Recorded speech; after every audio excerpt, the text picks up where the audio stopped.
Hello friends, welcome back to my YouTube channel student life में। तो math का यह निरंतर क्लास चल रहा है जिसमें मैं आपको एकदम बेसिक से मैथ पढ़ा रही हूँ, वो भी चैप्टर वाइज, टॉपिक वाइज।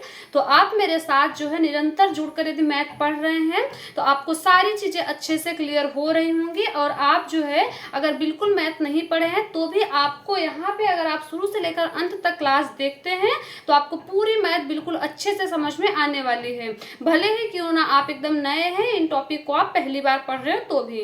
तो अगर आप मेरे चैनल पे नए हैं तो चैनल को सब्सक्राइब, वीडियो को लाइक जरूर करें। तो आज की वीडियो में हम यहाँ पे घातांक के नियम जो है उसे पढ़ने वाले हैं। मतलब घातांक के यहाँ पे हम देखते हैं कुछ सामान्य नियम हो जाएगा। तो सबसे पहले हमें घातांक का नियम पता होना बहुत जरूरी है। यदि हमें नियम पता नहीं होगा तो हम किसी भी सवाल को हल नहीं कर पाएंगे, क्योंकि हमें यही नहीं पता होगा कि हमें किस सवाल पे कौन से नियम को अप्लाई करना है और कैसे चीजें हल होगी। तो सबसे पहले हम यहाँ पे कुछ नियम को जानेंगे, उसके बाद हम इन प्रश्नों को हल करेंगे। तो सबसे पहले आप देखिए यहाँ पे हमने लिख रखा है कि गुणा का नियम, यानी अगर घातांक में आपको ऐसे गुणा दिया हुआ है तो आपको किस नियम को अप्लाई करना है उसे हम सबसे पहले यहाँ जानेंगे। तो उससे पहले आप जानिए कि माना जैसे ये कोई ए है, इसके ऊपर आपको बी दे रखा है, ठीक है। इस फॉर्मेट में कोई संख्या आपको दे रखा है तो इसमें जो नीचे वाली संख्या होती है इसे हम क्या कहते हैं, इसे हम आधार कहते हैं दोस्तों, ठीक है। और जो ये ऊपर लगी संख्या होती है इसे हम क्या कहते हैं, घात। यानी यहाँ पे हम बोलेंगे ए पे घाते बी, ठीक है दोस्तों। तो ये हमारा घात हो गया और ये हमारा आधार हो गया। तो ये चीज आपको अच्छे से समझ में आ गई होगी। अब हम देखते हैं अपना जो यहाँ पे हमारा दे रखा है कि गुणा का नियम। तो गुणा का नियम ये कहता है दोस्तों कि यदि कोई संख्या ए है और गुणा में ए ही है, क्या है दोस्तों, संख्या भी ए है और गुणा में ए ही है, तो यहाँ पे घात कुछ भी है, मान लीजिए घात यहाँ पे बी है और यहाँ पे घात सी है, ठीक है दोस्तों। तो इसे हम क्या करेंगे, इसे हल कैसे करेंगे। तो यहाँ पे आपका आधार जो है वो ए है और घात में अलग अलग है। तो यहाँ पे दोस्तों जब आधार एक है तो यहाँ पे आप ए रखेंगे और यहाँ पे घातें आपस में जुड़ जाएंगी, यानी यहाँ पे बी प्लस सी हो जाएगा, यानी आपका बराबर ये निकल के आएगा। तो आपको इसे याद रखना है कि आधार अगर समान है और यह गुणा का है तो गुणा में जो घातें होती है वह आपस में जुड़ जाती हैं, ठीक है दोस्तों। तो इसे जोड़ के हमें जो मान प्राप्त होगा उसे निकालना होगा। तो हमारा गुणा का नियम जो है दोस्तों वो यही कहता है, मतलब ये तो समझ में आ गया होगा। अब हम देखते हैं दोस्तों भाग का नियम। तो भाग का नियम हमारा ये कहता है दोस्तों, यहाँ पे आप अच्छे से देखेंगे कि यहाँ पे देखिए यदि आधार में कोई संख्या ए है और भाग में यहाँ पे लिखा है ए, ठीक है दोस्तों, और इसके ऊपर यदि संख्या बी लिखी है घात में और इसके जो है ऊपर घात में सी लिखी है, तो ऐसे में आपको क्या करना है दोस्तों, गुणा की स्थिति में घातें आपस में जुड़ जाती थी, लेकिन भाग की स्थिति में दोस्तों घातें आपस में घट जाएंगी। यानी आधार समान है तो बराबर आधार आ जाएगा ए और घातें आपस में क्या होंगी दोस्तों, घट जाएंगे। तो आपका इस फॉर्मेट में ये प्रश्न हल होगा, यानी घातें आपस में घट जाएंगी। भाग की स्थिति में घातें आपस में घटती हैं और गुणा की स्थिति में घातें आपस में जुड़ जाती हैं। तो ये चीजें आपको एकदम अच्छे से याद रखना है दोस्तों। अब हम यहाँ पे देखते हैं कि घात पर घात का नियम, यानी यदि जैसे यहाँ पे देखिए दोस्तों ये है, फिर माना इसको छोड़िए, मानिए देखिए यहाँ पे दोस्तों कोई संख्या ए है, इस पे घात आपका बी दे रखा है, ठीक है दोस्तों। अब इसके ऊपर कोई संख्या सी दे रखा है, फिर यह ऐसे कोष्टक में एकदम बंद है, इसके ऊपर कोई संख्या डी दे रखा है, ठीक है दोस्तों, फिर ये ऐसे बंद है। तो अब ऐसे प्रश्नों को आपको कैसे हल करना है दोस्तों, तो यहाँ पे आप क्या करेंगे, सबसे पहले आपकी जो संख्या होगी वो ए होगी। अब यहाँ पे आपकी एक संख्या बी है, अब इसका इसके साथ गुणा हो जाएगा, ठीक है दोस्तों। तो अगर यह ब्रैकेट के अंदर बंद होते हुए घात के ऊपर घात लग रहा है तो सारी घातों का आपस में क्या होगा दोस्तों, गुणा हो जाएगा, यानी बी गुणा में सी और गुणा में क्या हो जाएगा दोस्तों, डी, सॉरी ये बी लिख दिया था, डी। तो यहाँ पे ये नियम यहाँ पर काम करेगा, ठीक है। मतलब जो है ये सारे नियमों को आपको अच्छे से लिखते हुए जरूर चलना है, क्योंकि आप इन नियमों को लिखिए और इसे कंठस्थ करिए अच्छे से। ये नियम आपको पता है तो आप किसी भी सवाल को बड़े आसानी से हल कर पाएंगे। तो यहाँ पे जो है जो हमारा दिया था घात पर घात का नियम, तो वहां पे आपका ये पैटर्न काम करेगा, यानी यहाँ पे आधार पे आपस में घातों का क्या हो जाएगा, गुणा हो जाएगा, ठीक है दोस्तों। अब यहाँ पे हम देखते हैं दोस्तों कि घात का शून्य होना, इसका क्या तात्पर्य है मित्रों। तो यहाँ पे देखिए जैसे कोई संख्या है, मान लीजिए ए संख्या है, ठीक है, यहाँ पे आपको दिख रहा है कि इसका घात शून्य है। तो अब आपको समझ में आना चाहिए कि हम इसके स्थान पर क्या लिखेंगे अब, यानी बराबर में आप ए लिखेंगे या कुछ और लिखेंगे, तो इसे ही हम यहाँ पे समझेंगे। तो देखिए दोस्तों, अगर घात पे 0 आपको कहीं भी दिख रहा है, किसी भी संख्या पे, कितनी भी बड़ी संख्या हो, मतलब मान लीजिए आपकी संख्या 125 है, इस पे घात 0 है, संख्या 100 है, इस पे घात 0 है, संख्या आपका कितना भी हो, उस पे अगर आपको यहाँ पे 0 देखने को मिल रहा है दोस्तों, तो यहाँ पे सदैव आपका मान 1 होगा, यानी इसका मान आपको क्या प्राप्त होगा दोस्तों, 1 होगा। यानी यदि घात पे 0 आपको दिखे तो उसका मान हमेशा 1 प्राप्त होगा, संख्या कितनी भी बड़ी हो, कितनी भी छोटी हो, यानी इन सभी का मान आपको क्या प्राप्त होगा दोस्तों, 1 होगा। ये होता है घात पे शून्य नियम। यहाँ पे हम अपना एक और नियम सीखेंगे दोस्तों, जहाँ पे यहाँ पे हमने लिखा नहीं है लेकिन उसे हम सीखेंगे यहाँ पे। तो ये होता है कि घात पर 1 का नियम, ठीक है दोस्तों, 1 का जो नियम होता है, नियम नहीं बोल सकते हैं आप इसे बोल सकते हैं कि माना कोई संख्या आपको ए दे रखा है और इसका घात आपको 1 देखने को मिलता है, ठीक है दोस्तों, क्या देखने को मिलता है, घात पे आपको 1 लगा हुआ देखता है, तो आपका जो उत्तर निकल के आएगा वो यही संख्या आ जाएगा। यानी इसका मतलब सिंपल सा तात्पर्य होता है कि उतनी बार गुणा, तो आप एक ही बार गुणा करेंगे, क्योंकि यहाँ पे 1 दे रखा है, तो आपका जो जवाब निकल के आएगा वो क्या हो जाएगा दोस्तों, ए हो जाएगा। तो घात का 0 नियम, उस स्थिति में आपका जवाब 1 होगा, घात का 1 नियम में आपका जवाब यही संख्या हो जाएगा। तो यहाँ पे हमने इन चीजों को अच्छे से सीख लिया है, ठीक है दोस्तों। तो नियम आपको सभी देखते हुए चलना है। अब हम देखते हैं घात का द्विपदीय नियम, ये क्या होता है दोस्तों, तो इससे हम आसानी से यहाँ पे सीखने वाले हैं। तो देखिए दोस्तों, इसका मतलब ये होता है द्विपदीय नियम। जैसे मान लीजिए आपको कोई संख्या ए दे रखा है, ठीक है दोस्तों, क्या दे रखा है, ए, और बराबर आपको ए पे कोई घात आपको बी दे रखा है, और बराबर में आप देख रहे हैं यहाँ भी आपको ए दे रखा है, और इसके बराबर में आपको, इसके घात में आपको सी दे रखा है। तो यह क्या होता है तो घात का द्विपक्षीय नियम, यानी आपने पढ़ा होगा कि बराबर के एक तरफ यदि कोई संख्या है, बराबर के दूसरी तरफ कोई संख्या है, तो यह द्विपक्ष हो जाता है, ठीक है दोस्तों। मतलब प्लस माइनस की स्थिति, गुणा की स्थिति अलग होती है, लेकिन यह द्विपक्षीय हो गया, एक पक्ष ये हो जाता है, एक पक्ष ये हो जाता है। तो इस स्थिति में आपको देखना है दोस्तों कि किसी संख्या में आधार वाली संख्या आपस में बराबर हैं, तो ऐसी स्थिति में हमारी घात भी आपस में क्या हो जाती है, बराबर हो जाती है।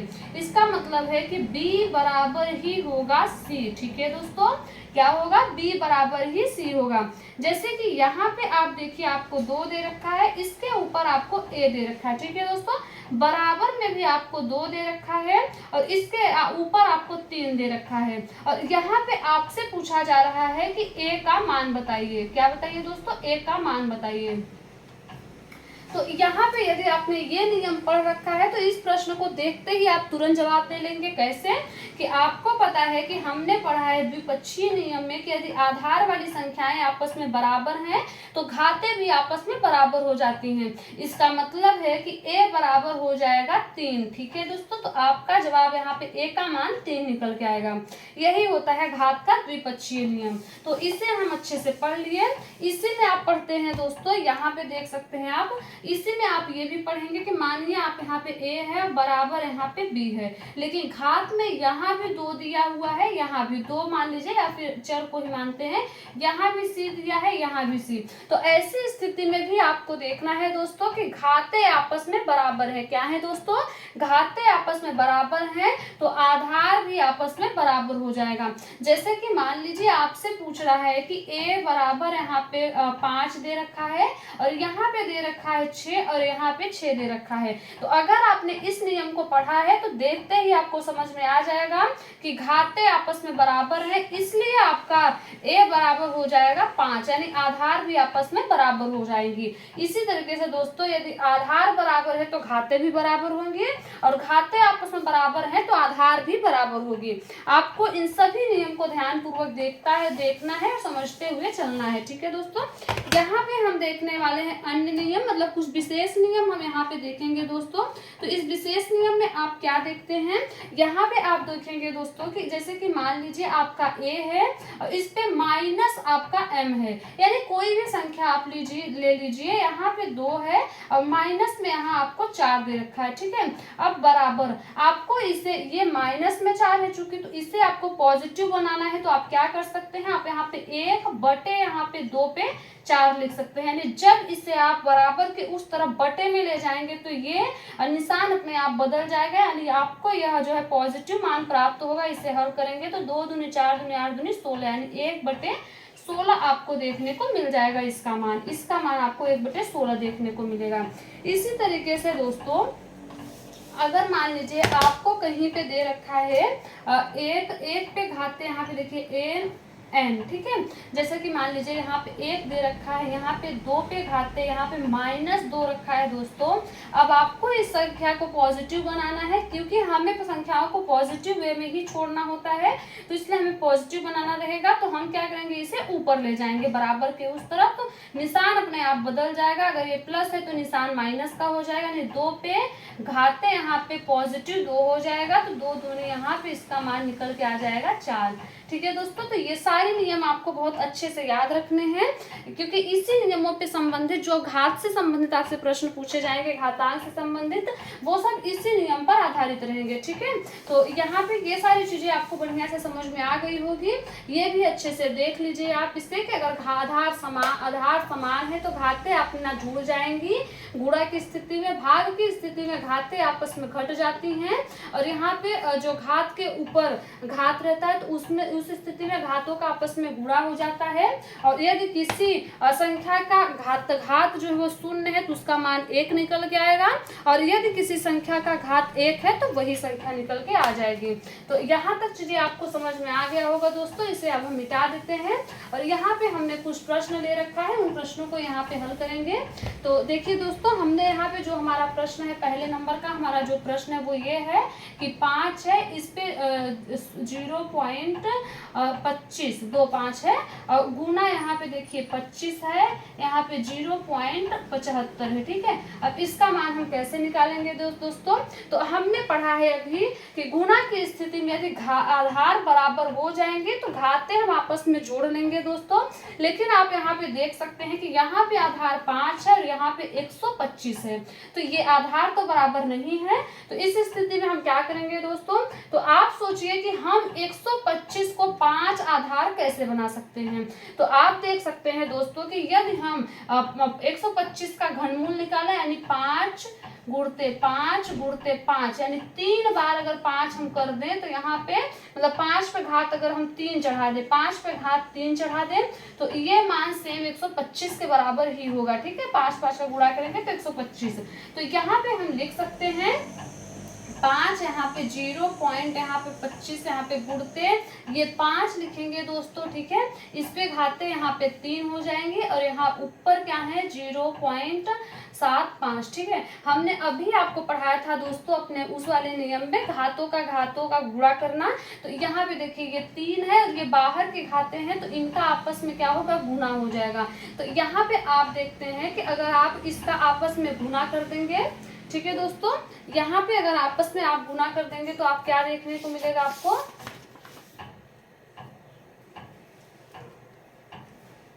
देखिए दोस्तों यहाँ पे जो है ना आपका यहाँ पे 75 नहीं, यहाँ पे आपका 25 रहेगा, ठीक है। वहां पे हमने गलत लिख लिया था, तो यहाँ पे 25 रहेगा, यहाँ पे 25।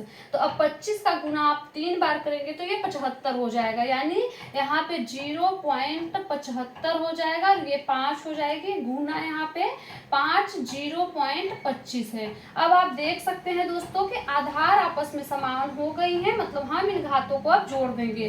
तो यहाँ पे 5 करेंगे, यहाँ पे 0.25 और प्लस करेंगे आप 0.25, 75। तो क्या हो जाएगा दोस्तों, ये 75 है, ये 25, इसको आप जोड़ लेंगे जब, तो यहाँ पे जोड़िए 0.75, 0.25। ठीक है दोस्तों, यहाँ पे 5 5 10 का जीरो हासिल एक, 7 2 9 1 10 का जीरो हासिल एक, पॉइंट की जगह पॉइंट एक हमारा एक। तो मतलब अगर देखिए पॉइंट के बाद जीरो इसका कोई मान नहीं होता है, यहाँ पे हमारा एक मतलब एक घात निकल गया, यानी 5 पे घात एक आ गया दोस्तों।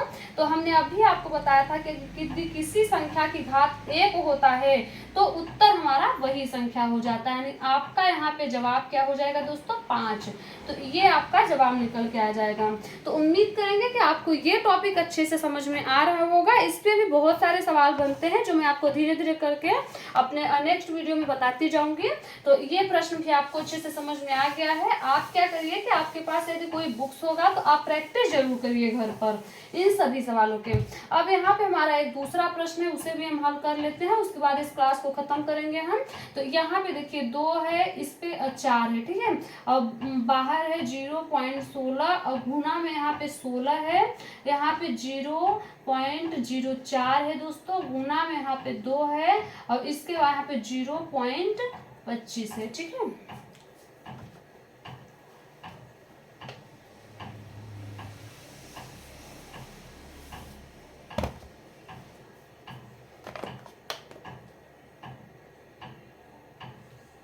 अच्छे से हो जाएगा। यहाँ पे देखिए, ठीक है दोस्तों, 20 रहेगा। हाँ, तो अब देखिए इसको हम कैसे हल करेंगे दोस्तों। तो ये गुना में है, सबसे पहले हमारा काम होता है कि हमें आधार की संख्याओं को समान बनाना है। तो यहाँ पे ये 2 है और ये भी 2 है, तो और ये 16 है, तो इसे हम 2 बना लेंगे। तो आप इसे 2 कैसे बनाएंगे, 2 दूनी 4 दूनी 8 दूनी 16। यदि आप 2 पे 4 घात लगा देते हैं तो आपका ये भी 2 हो जाएगा दोस्तों। तो यहाँ पे 2 का 4 घात हम लगा देंगे, ठीक है, 2 पे 4 घात और यहाँ पे 0.04 है दोस्तों। यहाँ पे गुना है, 2 पे घाते 0. यहाँ पे 20 है दोस्तों। यहाँ भी गुना है, 2 पे घाते यहाँ पे भी क्या है 4 है और बाहर में है 0.16। ठीक है दोस्तों, अब क्या करेंगे, हमने आपको बताया था कि घातों का आपस में गुना हो जाता है यदि ब्रैकेट के बाहर हो तो यहाँ पे आप अगर करेंगे तो 16 चौका क्या हो जाएगा दोस्तों, 16 चौका 64 हो जाएगा। तो 2 पे 0. यहाँ पे 64 हो जाएगा दोस्तों। फिर यहाँ पे गुना करेंगे, यहाँ पे 2 लिखेंगे। अब ये 4 चौके 16 यानी 0. यहाँ पे 16 हो जाएगा दोस्तों और यहाँ पे 2 पे 0.20 है। ठीक है दोस्तों, अब हम फिर से इसे जो है क्या करेंगे दोस्तों कि हमारे आधार समान हो चुके हैं तो घातें आपस में जुड़ जाएंगी, यानी यहाँ पे 0.64 और यहाँ पे 0.16, यहाँ पे 0.20 हम जोड़ेंगे तो 6 4 10 का 0 हासिल 1, 6 1 7 2 9 1 10 का 0 हासिल 1, यहाँ पे पॉइंट यहाँ पे 1। तो यहाँ पे दोस्तों फिर से हमारा घात 1 निकल के आया, यानी 2 पे घात 1 बराबर यहाँ पे आपका उत्तर 2 हो जाएगा। क्या हो जाएगा दोस्तों, आपका जवाब 2 हो जाएगा। तो चलिए दोस्तों, आज की क्लास को हम यहीं पे समाप्त करते हैं और आपको क्लास कैसी लगी, आपको समझ में आई कि नहीं आई, इसे आप कमेंट बॉक्स में जरूर बताइएगा। आपसे फिर मिलते हैं नेक्स्ट क्लास में एक नए टॉपिक के साथ। नए टॉपिक के साथ नहीं, टॉपिक हमारा यही रहेगा और पैटर्न अलग रहेगा सवालों का। तो आप जो है निरंतर इस क्लास से जुड़े रहिए, आपका मैथ बहुत अच्छा हो जाएगा और आप लोग अपनी पढ़ाई करते रहिए। धन्यवाद।